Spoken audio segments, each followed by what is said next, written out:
ప్రభువైన యేసుక్రీస్తు నామంలో అందరికీ వందనాలు. ఈరోజు నేను నా యొక్క వాక్యాంశంలోకి వెళ్ళే ముందుగా ప్రార్థన చేసుకుందాం. మహోన్నతుడా, మహాపరిశుద్ధుడా తండ్రి, మీ ఆత్మ ద్వారా, మీ వాక్యం ద్వారా మీరే మాతో మాట్లాడవలసిందిగా, మమ్మలను ముందుకు నడిపించవలసిందిగా నజరేయుడైన యేసుక్రీస్తు వారి అతి శ్రేష్టమైన నామములో మిమ్మల్ని ప్రార్థించి బ్రతిమాలి వేడుకుంటున్నాము. మా ప్రియ పరలోకపు తండ్రి, ఆమేన్. ఏమండి, ఈరోజు నా యొక్క వాక్యాంశముగా నేను తీసుకుంటున్నటువంటి అంశం ఏంటంటే, దేవుని యొక్క గద్దింపుకు విసుగవద్దు. Do not despise the lord's discipline.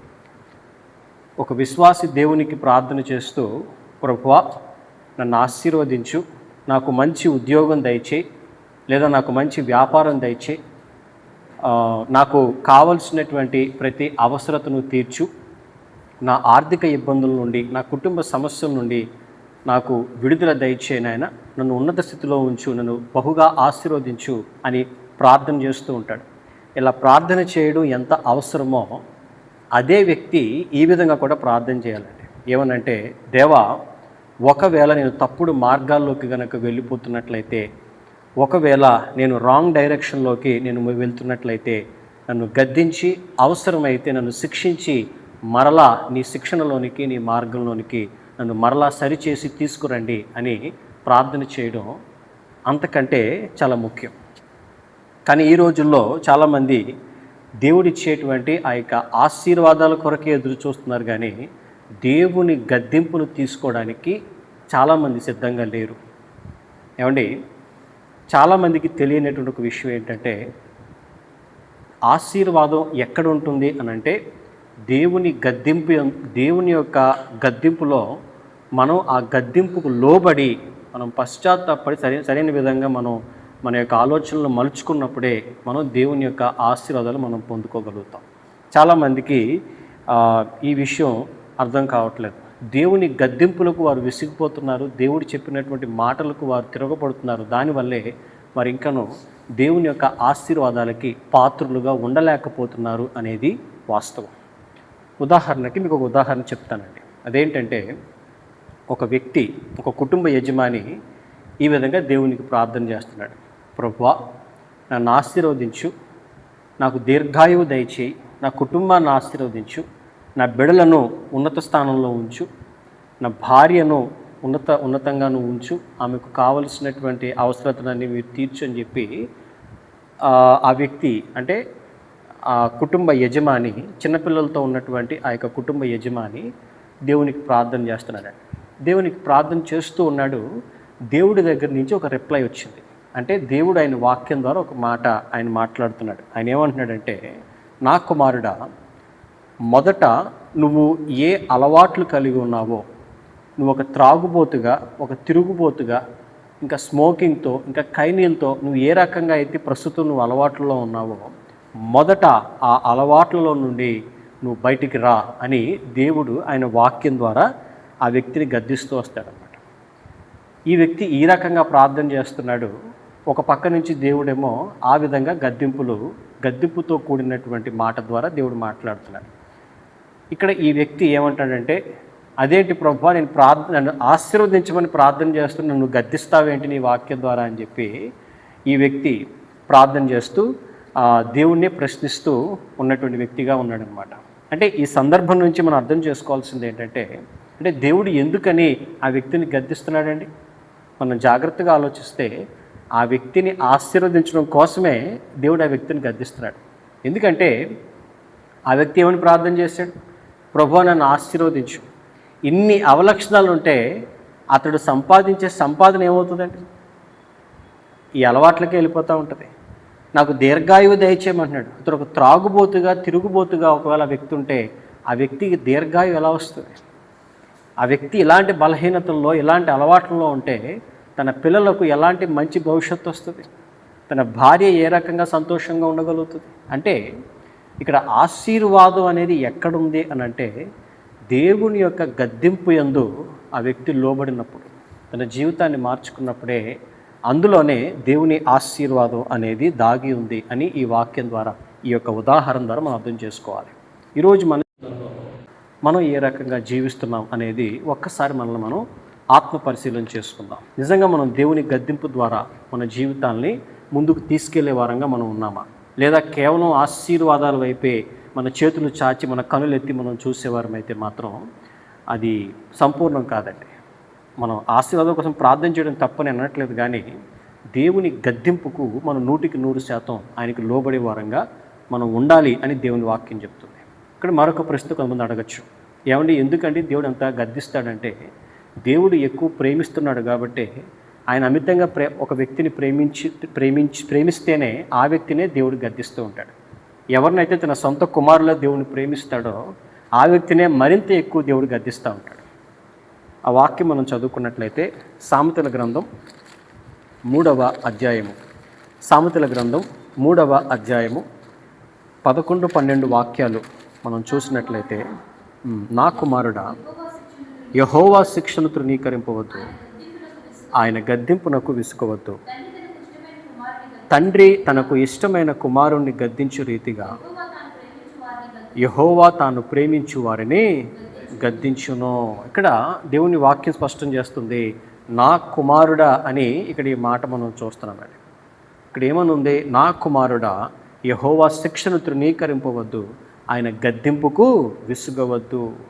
ఎందుకని అనంటే, ఎవరినైతే దేవుడు గద్దిస్తున్నాడో, ఎవరినైతే దేవుడు ఆయన వాక్యం ద్వారా ఆయన గద్దిస్తున్నాడో వారిని దేవుడు ఎక్కువగా ప్రేమిస్తున్నాడు. ఎంత ప్రేమిస్తున్నాడంటే, తన సొంత కుమారునిలాగే, తన సొంత కుమారుని వలె, కుమార్తె వలె ఆ వ్యక్తిని దేవుడు ప్రేమిస్తున్నాడు. కాబట్టి అంతలా తండ్రి దేవుడు ఆ వ్యక్తిని అంత గద్దిస్తున్నాడని చెప్పి ఈ వాక్యం ద్వారా మనం అర్థం చేసుకోవాలి. దేవుని యొక్క గద్దింపులోనే దేవుని యొక్క ఆశీర్వాదం దాగి ఉంది అనే సత్యం ఈరోజు మనం తెలుసుకోవచ్చు. మీకు బైబిల్లో కొన్ని ఉదాహరణలు చూపిస్తానండి, మనందరికీ తెలిసిన ఉదాహరణలే. అందులో మొదటిది ఏంటంటే, దేవుడు ఆదామును గద్దించుట. మనందరికీ తెలుసు, దేవుడు భూమి ఆకాశాలను సృష్టించారు. ఈ ఆకాశ పక్షులను, సముద్ర మత్స్యములను, భూ జలచరములను, చెట్లను, సమస్తాన్ని దేవుడు సృష్టించిన తర్వాత మన్నులో నుంచి దేవుడు ఒక మానవుణ్ణి రూపించాడు. వాని నాసికారంధంలో జీవవాయువును ఊదగా ఆ వ్యక్తి జీవాత్మ అయ్యి అతన్ని దేవుడు ఆదాముని పిలిచాడు.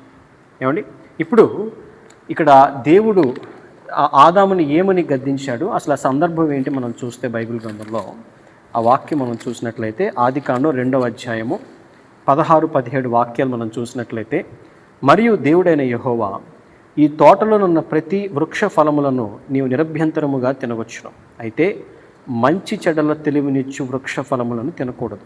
నీవు వాటిని తినుదినమున నిశ్చయముగా చచ్చదవని నరునికి ఆజ్ఞాపించను. ఇక్కడ దేవుని గద్దింపు ఏ రకంగా ఉందంటే, ఆదామా, నీ చుట్టూ ఉన్నటువంటి ఈ చెట్లన్నిటి ఫలాలన్నింటినీ కూడా నువ్వు నిరభ్యంతరంగా నువ్వు తీసుకోవచ్చు, కానీ ఒక్క చెట్టు మంచి చెడుల తెలివినిచ్చు ఒక్క వృక్ష ఫలాన్ని మాత్రం నీవు ఎంత మాత్రం తినకూడదు, వాటిని ముట్టను కూడా ముట్టకూడదు.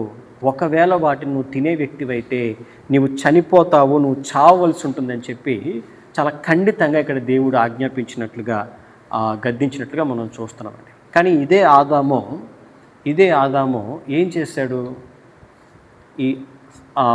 ఎప్పుడైతే సాతాను హవ్వను ప్రేరేపించి దీన్ని నువ్వు తినడం వల్ల నువ్వు చావనే చావు అన్నప్పుడు హవ్వ ఏం చేసిందండి, అవి చూడడానికి ఎంతో సుందరంగా రమ్యంగా ఉన్నాయని చెప్పి కొన్ని ఫలాలను తీసుకుని ఆమె తినేసి వెంటనే ఆదాంకి ఇచ్చేస్తుంది. అప్పుడైనా ఆదాం ఏం చెప్పాలి, ఏమండి, అదొక పక్క ప్రేరేపిస్తున్నప్పుడైనా హవ్వా ఇది కరెక్ట్ కాదు, దేవుడు ఖండితంగా ఆయన ఆజ్ఞాపించాడు, ఇలా మనం చేయకూడదు అని చెప్పి చెప్పచ్చు. లేదు, అతని చేతుల్లో పెడుతున్నప్పుడైనా నో, దేవుని గద్దింపుకు మనం లోబడాలి తప్ప దాన్ని మనం తిరుగుబాటు చేయకూడదని చెప్పైనా ఆదాము అప్పుడు చెప్పు ఉండాల్సింది. కానీ అతడు రెండూ చేయలేదండి. అతడు సింపుల్గా 3వ అధ్యాయం 6వ వచనంలో స్త్రీ ఆ వృక్షము ఆహారమునకు మంచిదియు కనులకు అందమైనదియు వివేకమిచ్చు రమ్యమైనది చూచినప్పుడు ఆమె దాని ఫలములలో కొన్ని తీసుకుని తిని తనతో పాటు తన భర్తకును ఇచ్చెను. భర్త ఎవరండి, ఆదాము చేతిలో కూడా పెట్టింది. చేతిలో పెట్టినప్పుడైనా ఆదాము రియలైజ్ అవ్వాలి, ఏమని, ఈ యొక్క ఫలాలను మనం తినకూడదు, ఇప్పుడే వెంటనే దాన్ని పక్కన పడేయని చెప్పాలి. కానీ అలా చెప్పకుండా అతను ఏం చేశాడండి? అతడు కూడా తినేసాడు. ఇక్కడ దేవుని గద్దింపుకు అతను లోబడ్డా అంటే లోబడలేదండి. ఆ తర్వాత లోబడనందుకు ఏం జరిగిందండి? మరలా దేవుడు ప్రత్యక్షమైనప్పుడు ఈసారి వాళ్ళు దాక్కోవాల్సి వచ్చింది. ఎందుకు మీరు దాక్కుంటున్నారంటే, నా ఒంటి మీద వస్త్రాలు లేవని మేము దాక్కుంటున్నాం అని చెప్పారు. ఎందుకే నువ్వు తిన్నావంటే, దేవుని గద్దింపును అప్పటికీ స్టిల్ నన్ను క్షమించు ప్రభువా, నీ గద్దింపుకు నేను లోబడకుండా నేను తిన్నానని ఒప్పుకోకుండా ఒకరిపై ఒకరు నెపాలు వేసుకుంటూ, ఇదిగో నువ్వు ఇచ్చిన హవ్వ ఇచ్చింది నేను తిన్నాను, హవ్వ ఇదిగో సాతాను ఆ యొక్క సర్పం ఇచ్చింది నేను తిన్నానని చెప్పి ఒకరి మీద ఒకరు నెపం వేసుకోవడం ప్రారంభించారు. దానివల్ల ఏమైందండి? ఆఖరికి దేవుని కోపానికి వారు గురయ్యారు, దేవుని యొక్క శాపానికి వారు గురయ్యారు. వారి మీదకి మరణం, వారి ద్వారా మానవ జాతి మీదకి మరణం అనేది రావడం ఇక్కడ మనం ఈ యొక్క ఉదాహరణలో మనం చూస్తాం. ఇదంతా ఎక్కడ ప్రారంభమైంది అని అంటే, దేవుని గద్దింపుకు లోబడకపోవడం వలనే ఇదంతా కూడా ప్రారంభమైందండి. నిజంగా దేవుని యొక్క మాట వారి హృదయంలో ఉండుంటే పరిస్థితి ఇక్కడ దాకా వచ్చేది కాదు. మరి రెండవ ఉదాహరణ మనం చూస్తే కయీను హేబేలు స్టోరీ మనందరికీ బాగా తెలుసు. హేబేలు తన యొక్క అర్పణ దేవునికి అర్పించాడు, తన అన్న అయినటువంటి కయీను కూడా తన యొక్క అర్పణను దేవునికి అర్పించాడు. ఇక్కడ దేవుడు హేబేలును అతని యొక్క అర్పణను లక్ష్య పెట్టాడు, కానీ కయీనును అతని యొక్క అర్పణను దేవుడు లక్ష్య పెట్టలేదు. లక్ష్య పెట్టకపోయినందుకు కయీనుకు చాలా కోపం వచ్చిందండి. కోపం వచ్చినప్పుడు దేవుడు ఇక్కడ గద్దించడం మనం చూస్తాం. ఆ వాక్యం ఎక్కడుందంటే 4వ అధ్యాయము 6-7 వచ్చిన మనం చూసినట్లయితే, యెహోవా కయీనుతో, నీకు కోపమేలా, ముఖము చిన్నబుచ్చుకొని ఉన్నావేమి, నీవు సత్క్రియ చేసినడలా తలనెత్తుకొనవా, సత్క్రియ చేయనిడలా వాకిట పాపము పొంచి ఉండును, నీ ఎడల దానికి వాంఛ కలుగును, నీవు దానిని ఏలుదువనెను. ఇక్కడ ముందుగానే దేవుడు ఒక గద్దింపును కయీనుకి ఇవ్వడం మనం చూస్తున్నామండి. అదేంటంటే, ఓ కయీను, నీకు ఎందుకయ్యా ఎంత కోపం? ఎందుకు ఎంత కోపం? నువ్వు మంచి పని చేస్తే సత్క్రియ చేస్తే తలెత్తుకోవా? నువ్వు ఈ రకంగా చేస్తే సత్క్రియ చేయనిడలా ఇదిగో వాకిట పాపం పొంచి ఉంది, పాపం సిద్ధంగా ఉంది, ఇప్పటికైనా ఆ కోపాన్ని నువ్వు తగ్గించుకుని ఉండని చెప్పి దేవుడు స్పష్టంగా గద్దించాడండి. అలా గద్దించినప్పటికీ కూడా కయీను దేవుని యొక్క గద్దింపుకు లోబడలేదు. ఏం చేశాడు? ఆ యొక్క కోపాన్ని అలాగే మనసులో పెట్టుకున్నాడు, ఆ కక్షని, ఆ అసూయని, ఆ ద్వేషాన్ని అలాగే హృదయంలో పెట్టుకున్నాడు. ఎప్పుడైతే తన తమ్ముడిని చూశాడో ఆ కక్ష, కోపం అంతటిని బయటకు తెచ్చి అతని మీద పడి తన తమ్ముడైనటువంటి హేబేలుని చంపేయడం మనం బైబిల్లో చూస్తామండి. ఇదంతా ఎక్కడ ప్రారంభమైందంటే, దేవుని గద్దింపుకు లోబడకపోవడం దగ్గర ఇదంతా ప్రారంభమైంది. ఆ తర్వాత ఏమైందండి? ఆ తర్వాత అగైన్ దేవుని కోపానికి, దేవుని శాపానికి గురవలసి వచ్చింది కయీను. ఆ తర్వాత ఇదిగో నువ్వు ఇంకా వ్యవసాయానికి నువ్వు పనికిరావు, నీకు అసలు ఎలాంటి పంట నీ చేతికి భూమి ఇవ్వదు అని చెప్పి, ఒక దేశ దిమ్మరిగా నువ్వు జీవించాలని చెప్పి దేవుని యొక్క శాపానికి కయీను గురినట్లుగా ఈ యొక్క ఉదాహరణలో మనం చూస్తామండి. ఇలా మనం చెప్పుకుంటూ వెళ్తే అనేక ఉదాహరణలు బైబిల్ గ్రంథంలో ఉన్నాయి. ఈ ఉదాహరణ యొక్క సారాంశం ఒకటేనండి, దేవుని గద్దింపుకు ఏ వ్యక్తి అయితే లోబడతాడో ఆ వ్యక్తి క్షమించబడతాడు, ఆ వ్యక్తి ఆశీర్వదింపబడతాడు, ఆ వ్యక్తి దీవించబడతాడు. అలా కాకుండా దేవుని గద్దింపుకు లోబడనటువంటి వ్యక్తిగా ఉన్నట్లయితే ఆ వ్యక్తి దేవుని కోపానికి, దేవుని శాపానికి గురవ్వాల్సినటువంటి పరిస్థితి ఏర్పడుతుంది. మరొక ఉదాహరణ మనం బైబిల్లో చూసినట్లయితే భక్తుడైనటువంటి దావీదుని మనం తీసుకుందామండి. ఈ దావీదు అనేక విషయాల్లో దేవుని మాటకు, దేవుని వాక్యానికి లోబడుతూ దేవునికి ఎంతో ప్రీతికరంగా జీవిస్తున్నాడు. కానీ ఒక్క బెత్షెబా విషయంలో మాత్రం దావీదు ఘోరమైన పాపం చేశాడండి. ఈ ఉరియా భార్య అయినటువంటి బెత్షెబా ఒకానొక రోజు ఆమె ఆ స్త్రీ స్నానం చేస్తున్నప్పుడు ఇతని అంతఃపురం మేడ మీద అతను తిరుగుతూ ఆమెను చూశాడు. చూడగానే ఆమెపై మోహించాడు. వెంటనే ఆమె తన అంతఃపురంలో తెప్పించుకుని బలవంతంగా ఆమెతో పాపం చేయడం మనం బైబిల్లో చూస్తాం. ఈ రకంగా పాపం చేసేసాడు, ఆమెను పంపించేశాడు. ఎవరు నన్ను చూడలేదు అనుకున్నాడు. ఏ మూడో కన్ను తెలియకుండా ఈ తప్పును, ఈ పాపాన్ని కప్పెట్టేసి నన్ను అనుకున్నాడు. కానీ ఆ తర్వాత దేవుడు తన ప్రవక్త అయినటువంటి నాతాను దావీదు దగ్గరికి పంపించి ఒక ఉపమాన రీతిగా ఇదంతా తెలియచేసినప్పుడు దావీదు యొక్క రియాక్షన్, ఎవరు ఆ దుర్మార్గుడు, వాడు బ్రతకడానికి అర్హుడు కాదన్నప్పుడు, ఆ దుర్మార్గుడు ఎవడో కాదయ్యా, ఆ దుర్మార్గుడు నీవే. నిన్ను దేవుడు ఎంతగానో ఆశీర్వదించాడు, నీకు దేవుడు అనేక మంది భార్యలను ఇచ్చాడు, ఎంతో గొప్ప రాజ్యానికి రాజుని చేశాడు. అయినప్పటికీ కూడా ఒక స్త్రీతో నువ్వు పాపం చేసావు బలవంతంగా, దాన్ని కప్పిపుచ్చుకోవడం కోసం ఆమె యొక్క భర్తను కూడా నువ్వు చంపించావు, నీవే ఆ దుర్మార్గుడివి అని చెప్పినప్పుడు నిజంగా కూడా ఆ క్షణం దావీదు ఎన్ని మంచి పనులు చేసినప్పటికీ కూడా అతడు చేసినటువంటి ఆ యొక్క పాపం వల్ల అతని మీదకి దేవుని శాపం వచ్చిందండి. దేవుడు ఎంతో స్పష్టంగా చెప్పాడు, ఇదిగో నువ్వు చేసినటువంటి ఈ పాపం వల్ల నీ మీదకి నిత్యము నీ కుటుంబం మీదకి యుద్ధం జరుగుతూనే ఉంటుంది, నువ్వు యుద్ధం వల్ల ఇబ్బంది పడుతూనే ఉంటావు, నీ సొంత కుటుంబం ద్వారానే నీకు శ్రమ కలుగుతుందని చెప్పి దేవుడు అప్పటికప్పుడే ఆ యొక్క శాపం అనేది దావీదుకి కూడా మనం చూస్తాం. కానీ ఇక్కడ కొంతలో కొంత దావీదు చేసిన ఒక మంచి పని ఏంటంటే, స్టిల్ ఆ సమయంలో కూడా లేదు ఎలాంటి తప్పు చేయలేదని చెప్పి బొంకకుండా, స్టిల్ తన తప్పును సమర్థించుకోకుండా అప్పటికైనా అతడు పశ్చాత్తాపడ్డాడండి. ఆ మాట మనం బైబిల్లో చూస్తే 2వ సమూయేలు గ్రంథం 12వ అధ్యాయము 13వ వాక్యం మనం చూసినట్లయితే, నేను పాపము చేసితినని దావీదు నాతానుతో అనగా, నాతాను నీవు చావకుండునట్లు యెహోవా నీ పాపమును పరిహరించెను. ఇక్కడ మనం జాగ్రత్తగా గమనించాల్సింది ఏంటంటే, దావీదు ఒక ఘోరమైన పాపం చేశాడు, అన్యాయంగా ఒక స్త్రీని బలవంతం చేశాడు, ఆమెతో పాపం చేశాడు, దాన్ని కప్పిపుచ్చడం కోసం ఆమె భర్తను చంపించాడు, ఇదంతా చేశాడు, దేవుని యొక్క కోపానికి గురయ్యాడు. బట్ స్టిల్ ఇక్కడ మనం గమనించాల్సింది ఏంటంటే, దేవుడు గద్దించిన తర్వాత అతడు పశ్చాత్తాపడ్డాడండి. అతను చేసిన తప్పును ఒప్పుకున్నాడు, పశ్చాత్తాపడ్డాడు, కన్నీరు విడిచాడు. అలా చేయడం వల్ల అతని ప్రాణాలను కోల్పోకుండా దేవుడు ఆ వ్యక్తిని క్షమించాడండి. ఇక్కడ అదే వాక్యం మనం చూస్తున్నాం, నీవు చావకుండానట్లు యెహోవా నీ పాపమును పరిహరించును. అట్లీస్ట్ చివరిలోనైనా అతడు రిపెంట్ అయ్యాడు.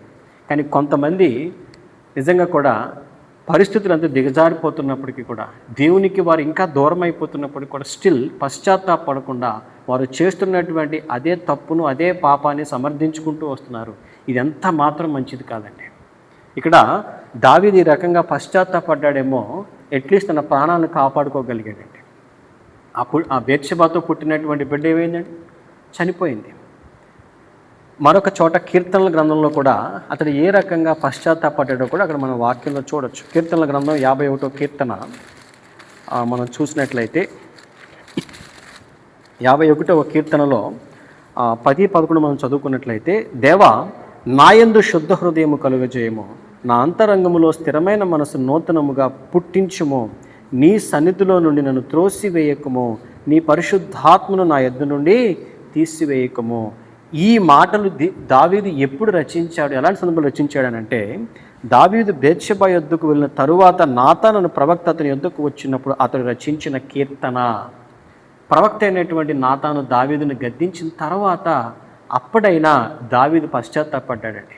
కానీ ఈ రోజుల్లో చాలామంది హృదయాల్లో, చాలామంది జీవితాల్లో ఇప్పటికీ పశ్చాత్తాపం లేదు, ఇప్పటికీ దేవుని గద్దింపుకు లోబడాలనే ఆలోచన లేదు, ఇప్పటికీ దేవుని యొక్క గద్దింపుకు లోబడాలి అనేటువంటి ఎలాంటి ఆలోచన లేకుండా వారు అదే తప్పును కొనసాగిస్తున్నారు. ఇది ఎంత మాత్రం మంచిది కాదండి. ఇక్కడ దావీదు పశ్చాత్తాపడ్డాడేమో, అట్లీస్ట్ అతను మరణం అవ్వకుండా దేవుడు ఆ వ్యక్తిని క్షమించాడు. ఈరోజు ఇంకా సమయం మించిపోలేదు. మనం చేస్తున్నటువంటి ఈ మనం చేస్తున్నటువంటి ఒకవేళ తప్పులు ఏమన్నా ఉన్నట్లయితే, పాపాలు ఏమన్నా ఉన్నట్లయితే, ఈ క్షణం మంది మనం దేవుని ఎడల మనం పశ్చాత్తాపడదాం. మనం చేస్తున్నటువంటి ఆ యొక్క తప్పులను బట్టి let's ask God for the forgiveness. మనం దేవుణ్ణి క్షమించమని మనం ప్రార్థన చేయగలిగితే, అట్లీస్ట్ ఎప్పటికైనా మనం పశ్చాత్తాపడగలిగితే, మరి మనల్ని దేవుడు క్షమించే దేవుడు కనుక మనల్ని తప్పక దేవుడు క్షమిస్తాడండి. ఇంకా మనం బైబిల్లో చూసుకుంటే అనేక ఉదాహరణలు ఉన్నాయి. ఉదాహరణకి భక్తుడైనటువంటి యోనాను మనం తీసుకోండి. యోనాని నీనివే పట్టణానికి వెళ్ళమంటే ఆయన ఏం చేశాడండి? తార్షీషు పట్టణానికి వెళ్ళాడు. ఇది పూర్తిగా దేవుని యొక్క మాటకు విరుద్ధమైంది. ఎప్పుడైతే దేవుని మాటకు విరుద్ధంగా వెళ్ళాడో అతని జీవితంలోనికి అతడే శ్రమలను కొని తెచ్చుకున్నట్లయింది. ఆ తర్వాత చేప కడుపులో 3 దినాల నుండి అక్కడ దేవునికి ప్రార్థన చేసి అక్కడ పశ్చాత్తాపడ్డాడు. అప్పుడు ఆ చేప అతన్ని ఒడ్డు దగ్గర అతన్ని ఉమ్మి వేసి వెళ్ళిపోయింది. అప్పుడు మరలా దేవుడి చిత్తానికి లోబడి నినివే పట్టణానికి అప్పుడు వెళ్ళడం జరిగింది. అదేదో ముందే వెళ్ళుంటే అంత శ్రమ, అంత ఇబ్బంది అతడు పడాల్సిన పరిస్థితి వచ్చేది కాదు. ఈరోజు మీ నా జీవితాల్లో కూడా దేవుని గద్దింపుకు మనం లోబడడం అనేది చాలా ముఖ్యం. ఎవరైతే దేవుని గద్దింపుకు లోబడతారో వారు దేవుని యొక్క శ్రేష్టమైనటువంటి ఆశీర్వాదాలకు వారు పాత్రులుగా జీవించగలుగుతారు. మరి మరొక వాక్యం కూడా మనం చూసినట్లయితే సామెతల గ్రంథం 13వ అధ్యాయము 13వ వాక్యం మనం చూద్దామండి. సామెతల గ్రంథము 13వ అధ్యాయము 13వ వాక్యం. ఆజ్ఞను తిరస్కరించువాడు అందువలన శిక్ష నొందును, ఆజ్ఞ విషయమై భయభక్తులు గలవాడు లాభము నొందును. ఇక్కడ మనం జాగ్రత్తగా ఈ వాక్యం మనం గమనిస్తే ఎవరైతే ఆజ్ఞను తిరస్కరిస్తారో అందువలనే వారు శిక్ష పొందుతారని ఇక్కడ వాక్యంలో ఉంది. ఎవరైతే ఆజ్ఞ విషయమై భయభక్తులు కలిగి ఉంటారో వారు చూపినటువంటి ఆ యొక్క భయభక్తుల యందే వారు లాభము పొందుతారు, అంటే వారు దీవించబడతారు అని ఇక్కడ వాక్యంలో ఉందండి. అంటే ఆజ్ఞ కామన్గా ఉంది, కానీ ఏ వ్యక్తి అయితే దానికి లోబడతాడో ఆ వ్యక్తి దీవించబడతాడు, ఏ వ్యక్తి అయితే ఆజ్ఞను తిరస్కరిస్తాడో ఆ వ్యక్తి శిక్ష పొందుతాడు. అంటే మన మీదకి ఆశీర్వాదం రావాలా, మన మీదకి దేవుని శిక్ష రావాలా అనేది అది మన మీదే ఆధారపడిందని ఇక్కడ వాక్యం అర్థం చేసుకోవచ్చండి.